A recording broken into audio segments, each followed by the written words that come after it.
Саламатсыздарбы, урматтуу кыргыз элим? Сиздер менен Ал Жардам кайрымдуулук фонду жана назарыңыздарда мен Гүлгакы Дүйшөнбекова. Азыркы убакта Алыбакова 165 дарегинде турган өзүбүздүн Нурбек кызы Ширин эжекебиз кайрылган эле. Анын айтуусу боюнча азыркы тапта 5 баланын апасы жана ошондой эле буга дейре жылдын башында жолдошу каза таап, азыркы убакта оор сыноо башына туш келип жаткандыгы үчүн кайрылып жаткан. Азыркы тапта ичкери кирип эжекебиз менен баарлашып, чогуу жайды бирге билип чыкмакчыбыз.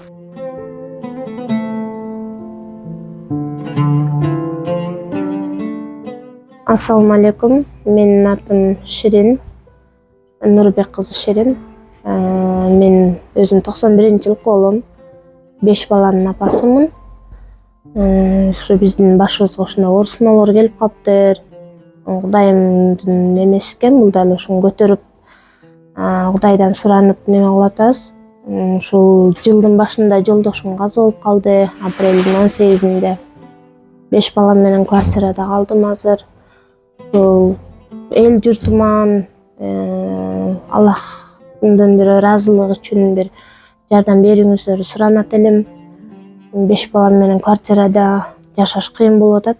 Сөзүн ачыгы 15 000 алабыз. 15 000 азыр эчтекеге жетпейт. Мен иштейин десем кичинекей кызым менен иштей албайм. Балдарым сабакка келип кеткендерди узатып, түшкө келген балдарымды сабактан тосуп алам, түштөн кийин кеткен балдарымды сабакка узатам. Ошо менен күнүбүз өтөт. 15 000 алам за потеря кормилица деп. Ошондон 6 000 үйдүн квартирасына кетет.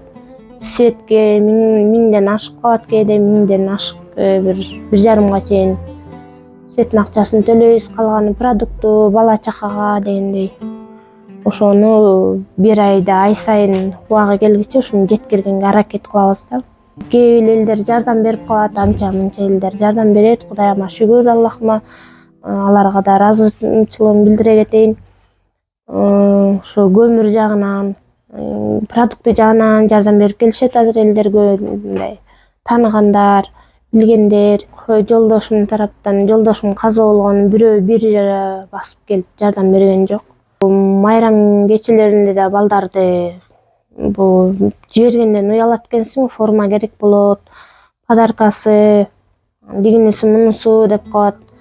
Уялат экенсиң, сөзү ачайын, балдар чоңоюп калган эмелер намыстанат экен, анан эне экенбиз да баары жүрөгү ооруйт экенбиз. Алып калам, эпте алдам, мынтебиз, тигинтебиз, акча тийгенде мен өзүм алып берем балам деп алдап солоп алып калганга аракет кылам. Мынакей урматтуу кыргыз элим, айтып өткөндөй Ширин эжекебиздин башына ушундай оор сыноо туш келип жаткан чагы. Келиңиздер жардам колун аябай суналы, кайдыгер карабайлы. Аз болсо дагы кичине баарыбыз биргелешип чогулсак, бул эжекебизди дагы бул кырдаалдан биргеликте чыгарып кетебиз буюрса.